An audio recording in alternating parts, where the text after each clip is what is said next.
Un semana ya lang, por eso el mga kandidato nasyonal, takabaya aparece aquí na Mindanao este parte como una ciudad de Zamboanga, que parte del di ila campaña, donde este día, ya alega el alcalde del Davao, Mayor Rodrigo Duterte, para visita con la ciudad de Zamboanga y man campaña. Este para conducir con el su party rally na Mayor Vitaliano Agan Coliseum na Tetuan. Ya alega el alcalde del Davao a las 5 de antes tarde.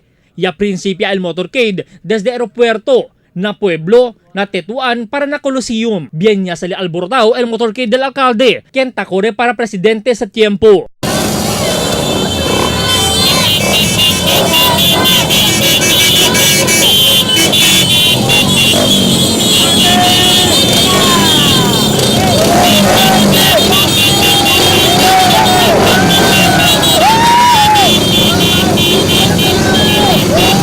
Junto con el alcalde, el su vice presidential senador Alan Peter Cayetano y mga senatoriables también. Bien lleno de mga supporters el Kenya anda bisita con el alcalde na Dila Rally. Lo mismo, tiene mga preparado LED screens para con aquellos mga hindi mas kabe na Coliseum.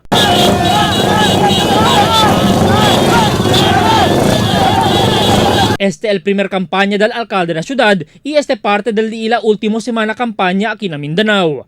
El alcalde Duterte, el uno del mga kandidato para presidente que estaba na Mindanao, que por primer vez na historia, tamantap na surveys este mga tiempo.